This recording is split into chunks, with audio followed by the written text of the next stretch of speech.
The February protest by Canadian truckers. They're protesting COVID restrictions. Some of them block border crossings.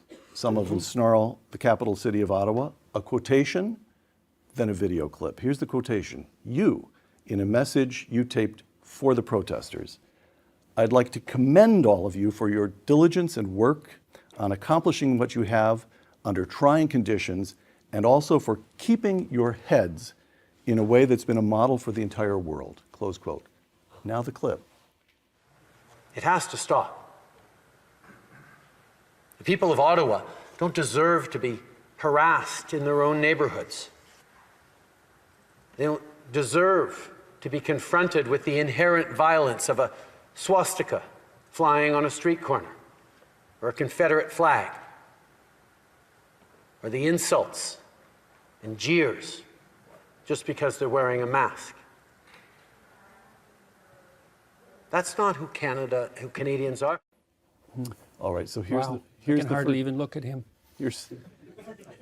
Here's the first question.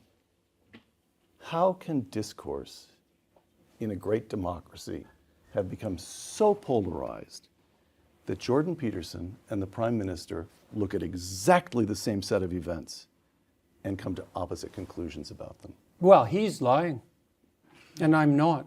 So that's a big part of the issue. I don't believe that he ever says a word that's true. From what I've been able to observe, it's all stage acting. He's crafted a persona. He has a particular instrumental goal in mind, and everything is subordinated to serve that. Why? So, what's the motivation? The same motivation that's generally typical of people who are narcissistic, which is to be accredited with moral virtue in the absence of the work necessary to actually attain it. All right. He's playing a role.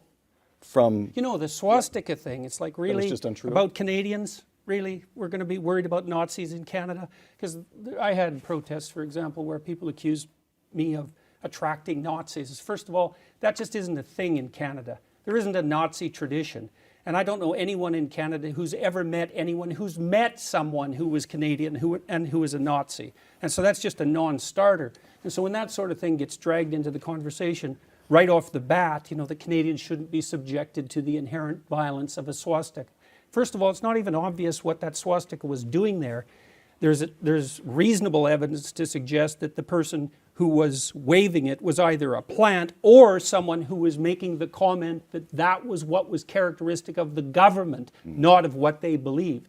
Now, no one knows, because the story around that event is messy, and it's not like there were credible journalists who were going in there to investigate thoroughly. But to use that and the Confederate flag issue is exactly the same thing. You know, the story in Canada, our Prime Minister implemented the Emergencies Act, and so the question was why? And so I went on Twitter when this was trending and read at least 5,000 Twitter comments to try to get a sense. These were people who were supporting Trudeau in his application of the Emergencies Act. And I was trying to figure out, okay, well, what do they believe is happening? And the story seemed to be, and this is as far as I can tell, and maybe I'm wrong, the story was something like, "Make America Great Again." Conservative Republicans on the, pretty far right were attempting to destabilize Canadian democracy.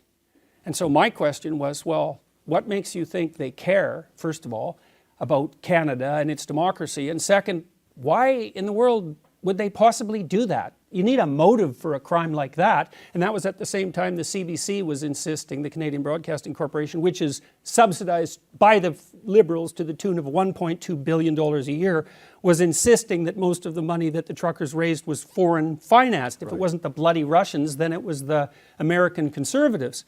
And so that all turned out to be a complete lie. And so fine, it's Republican right-wingers trying to destabilize Canadian democracy. Why? No one has an answer for that, because what's in it for them? And then, okay, 3 days later, the Emergency Act was lifted.